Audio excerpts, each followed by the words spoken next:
लालच, लालच बुरी बला है। हमारे बुजुर्गों ने कहा है कि लालच सबसे बुरी बला है जो मनुष्य का नाश का कारण बनती है। हम आपको इसी लालच की एक कहानी सुनाते हैं।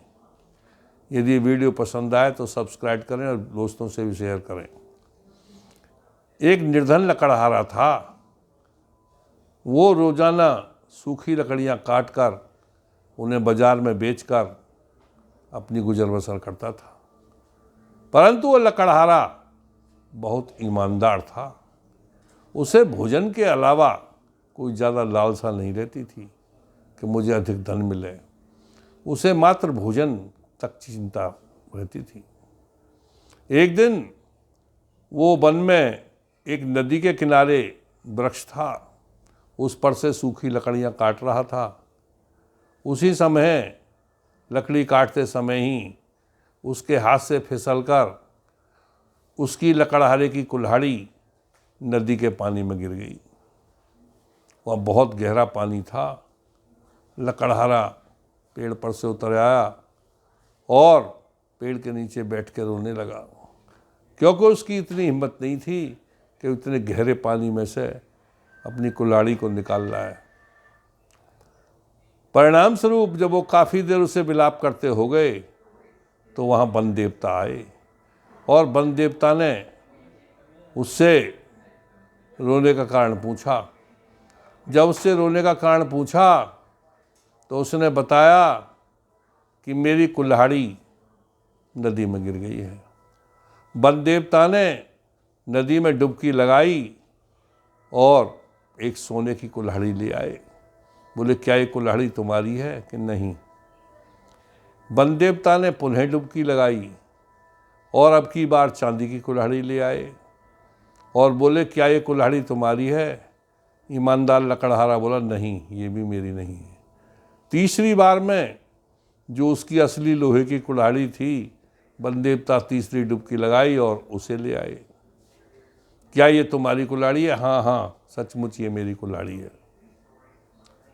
तो अब वन देवता ने उसकी ईमानदारी पर प्रसन्न होकर लोहे की कुल्हाड़ी के साथ साथ चांदी और सोने की कुल्हाड़ी भी उसे दे दी। लकड़हारा बहुत ही प्रसन्न होकर अपने घर आया। ये किस्सा उसने सच्चेपन में, सीधेपन में अपने भाई को सुनाया। तो भाई ने सोचा कि मैं भी इसी प्रकार जाऊं और वन देवता से सोने चांदी की कुल्हाड़ी लाऊं। उसके मन में लोभ आ गया और वो लालच के वशीभूत एक भारी सी कुल्हाड़ी बनवाकर, जो काफ़ी रकम में बनी, सुंदर और भारी कुल्हाड़ी बनवाकर लोहे की ले गया। उसी वृक्ष पर लकड़ी काटने लगा और जानबूझकर वो कुल्हाड़ी पानी में गिरा दी और पेड़ के नीचे आकर विलाप करने लगा। वन देवता प्रकट हुए। बोले, क्यों रोते हो? उसने कहा, हे वन देवता, मेरी कुल्हाड़ी नदी में गिर गई है। तो वन देवता ने डुबकी लगाई और एक सोने की कुल्हाड़ी ले आए। बोले, क्या ये तुम्हारी है? तो लालची लकड़हारा बोला, हाँ, ये मेरी है। वन देवता समझ गए कि ये बहुत लालची है और ये नीच प्रवृत्ति का व्यक्ति है, इसीलिए इसे नहीं देनी चाहिए कुछ भी। और वन देवता कुल्हाड़ी समेत पुनः नदी में डुबकी लगाई और उसके बाद अंतर्ध्यान हो गए, ऊपर आए ही नहीं। कुछ समय तक वो लकड़हारा लालची वहाँ रोता रहा और शाम को वापस आ गया।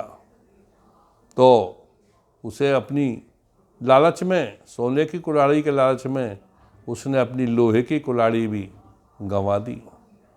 तभी तो कहा है कि लालच बहुत बुरी चीज़ है और लालच पाप का पिता कहलाता है। पाप उसका पुत्र है, यानी लालच से ही पाप पैदा होता है।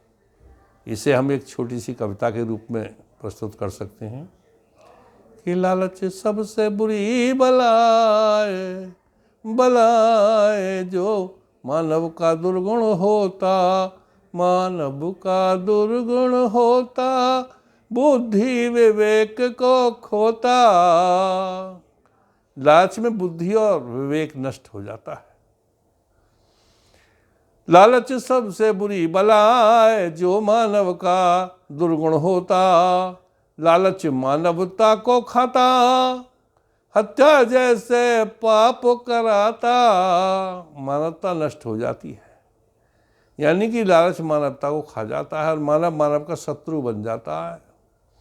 लालच मानवता को खाता, हत्या जैसे पाप कराता। लालच पाप का पिता कहा है, जो बुद्धि विवेक को खाता। लालच ही चोरी कराता, लालच षड्यंत्र रचाता। लालच ही चोरी कराता, लालच षड्यंत्र रचाता। अरे रक्त संबंधों को दे घटाए, जो बुद्धि विवेक को खोता। जो अपनों की हत्या करते, सब लालच पर ही मरते। कि भाई पिता को मार दो, माता को मार दो, इनकी जायदाद हमें मिल जाएगी, भाई को मार दो, उसकी संपत्ति हमें मिल जाएगी।